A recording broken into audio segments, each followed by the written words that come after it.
I found that nothing in life is worthwhile unless you take risks. Nothing.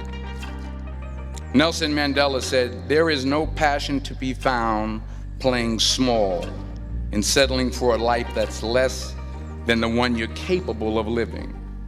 Now, I'm sure in your experiences in school and applying to college and picking your major and deciding what you want to do with life, I'm sure people have told you to make sure you have something to fall back on. Make sure you got something to fall back on, honey. But I never understood that concept, having something to fall back on. If I'm going to fall, I don't want to fall back on anything except my faith. I want to fall forward. I figure at least this way I'll see what I'm going to hit. Fall forward.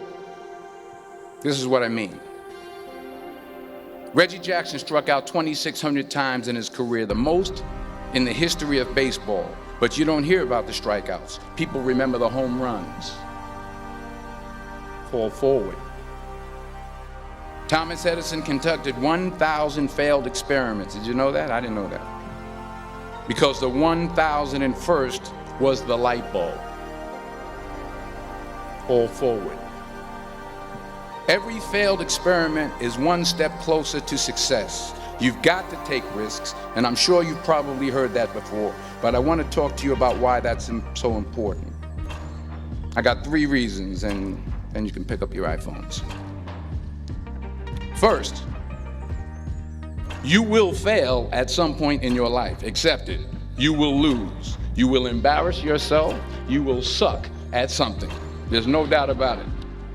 And I know that's probably not a traditional message for a graduation ceremony, but hey, I'm telling you, embrace it, because it's inevitable. And I should know. In the acting business, you fail all the time. Early on in my career, I auditioned for a part in a Broadway musical.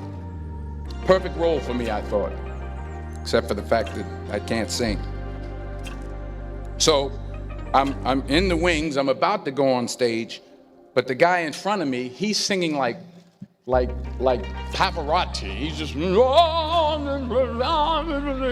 he's just going on and on and on, and I'm just shrinking, I'm getting smaller and smaller.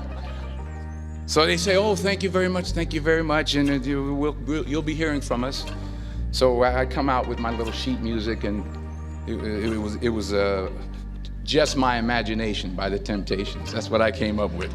So I hand it to the accompanist, and she looks at it and looks at me and looks out at the director and was like, "Nice."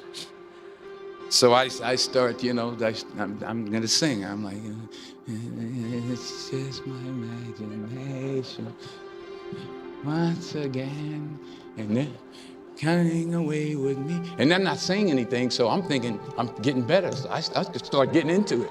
It was just my imagination. Running. This, thank you very much, Mr. Washington. Thank you. So I assumed I didn't get the job. But the next part of the audition, he called me back. The next part of the audition is the acting part of the audition. Now I'm like, hey, okay, maybe I can't sing, but I know I can act. So they pair me with this guy, and again, I didn't know about musical theater. And musical theater is big, so they can reach everyone all the way in the back of the stadium. And I'm more from a realistic, naturalistic kind of acting where you actually talk to the person next to you. So I don't know what my line was. My line was, "Well, hand me the cup." And his line was, "Well, I will hand you the cup, my dear. The cup will be there to be handed to you." I said, "Oh, okay." "Well, should I give you the cup back?" "Oh, yes, you should give it back to me, because you know that is my cup and it should be given back to me." I didn't get the job. But here's the thing.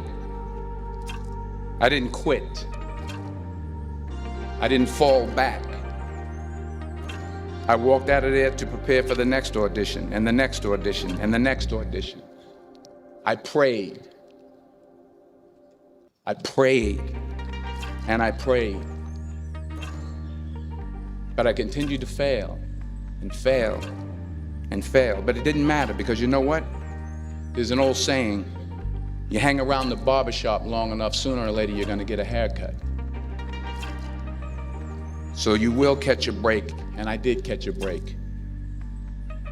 Last year, I did a play called Fences on Broadway. Someone talked about it. Won the Tony Award. And I didn't have to sing, by the way. But here's the kicker. It was at the Court Theater.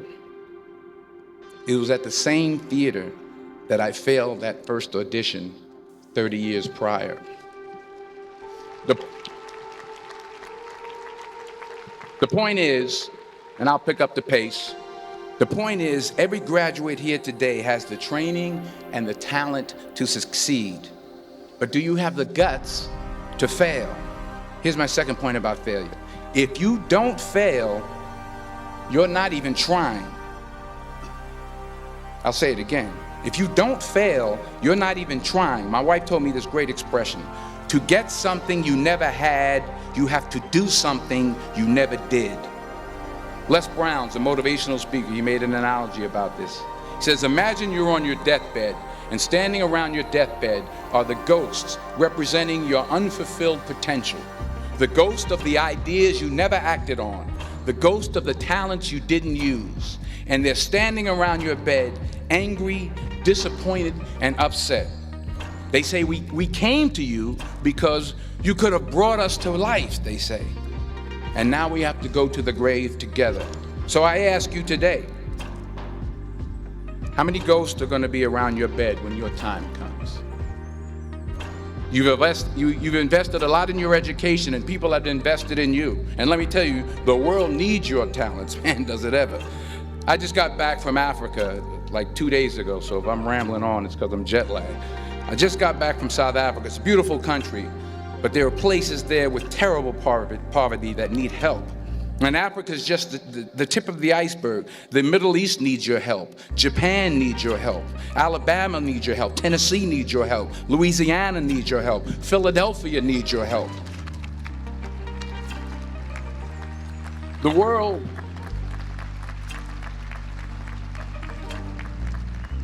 world needs a lot, and we need it from you.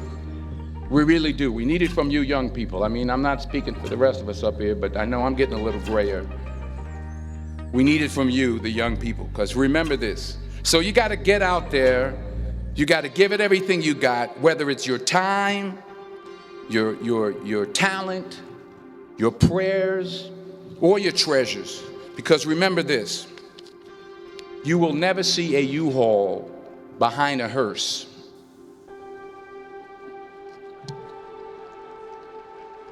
I'll say it again. You will never see a U-Haul behind a hearse. You can't take it with you. The Egyptians tried it, and all they got was robbed.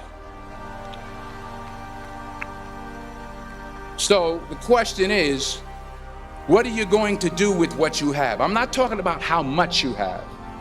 Some of you are business majors, some of you are theologians, nurses, sociologists. Some of you have money, some of you have patience, some of you have kindness, some of you have love, some of you have the gift of long suffering. Whatever it is, whatever your gift is, what are you going to do with what you have? All right, now here's my last point about failure. Sometimes it's the best way to figure out where you're going. Your life will never be a straight path. I began at Fordham University as a pre-med student. I took a course called cardiac morphogenesis. I still can't say it. It's cardiac morphogenesis. I couldn't read it. I couldn't say it. I sure couldn't pass it. So then I decided to go into pre-law, then journalism. And with no academic focus, my grades took off in their own direction. Yeah, down. I was a 1.8 GPA one semester, and the university very politely suggested that it might be better to take some time off. I was 20 years old. I was at my lowest point. And then one day, and I remember the exact day, March 27th, 1975, I was helping my mother in her beauty shop. My mother owned a beauty shop up in Mount Vernon. And there was this older woman who was considered one of the elders in the town. And I didn't know her personally, but I was looking in the mirror, and every time I looked at the mirror, I could see her behind me, and she was staring at me. She just kept looking at me. Every time I looked at her, she kept giving me these strange looks. So she finally took the dryer off her head and she said something I'll never forget. First of all, she said, "Somebody give me a piece of paper. Give me a piece of paper." She said, "Young boy, I have a prophecy, a spiritual prophecy."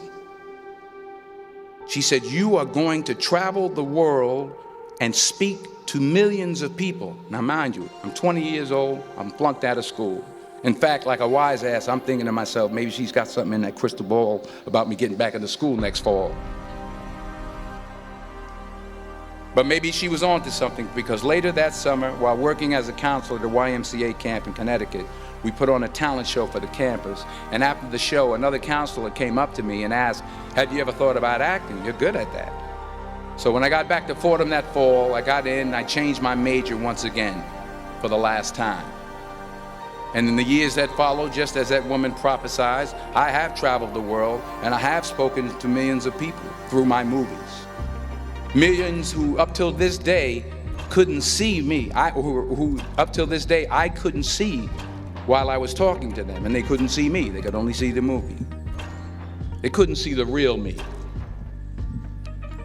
But I see you today, and I'm encouraged by what I see. And I'm strengthened by what I see. And I love what I see.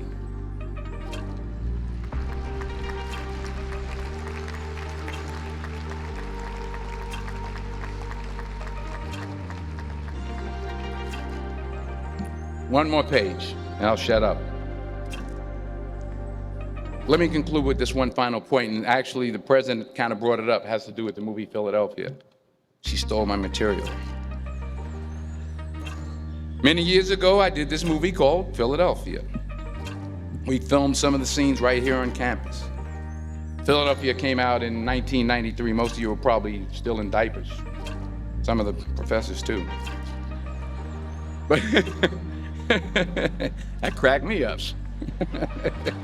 But it was a good movie. Rent it on, Netflix. It's a good movie. Rent it. I get 23 cents every time you rent it, please. Rent it. True. Parents up there, rent it. Netflix, please. Tell your friends too. It's about a man played by Tom Hanks who's fired from his law firm because he has AIDS. He wants to sue the firm, but no one's willing to represent him until a homophobic ambulance chaser lawyer, played by yours truly, takes on the case. In a way, if you watch the movie, you'll see everything I'm talking about today. You'll see what I mean about taking risk or being willing to fail. Because taking risk is not just about going for a job. It's also about knowing what you know and what you don't know. It's about being open to people and to ideas. In the course of the film, the character I play begins to take small steps, small risks. He very, very, very slowly begins to overcome his fears. And I feel ultimately his heart becomes flooded with love.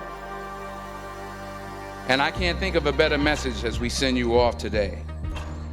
To not only take risks, but to be open to life, to accept new views, and to be open to new opinions.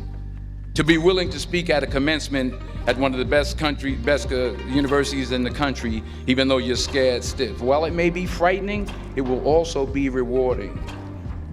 Because the chances you take, the people you meet, the people you love, the faith that you have, that's what's going to define you. So members of the class of 2011, this is your mission. When you leave the friendly confines of Philly, never be discouraged, never hold back, give everything you got. And when you fall throughout life, and maybe even tonight after a few many glasses of champagne, remember this: fall forward. Congratulations. I love you. God bless you. I respect you.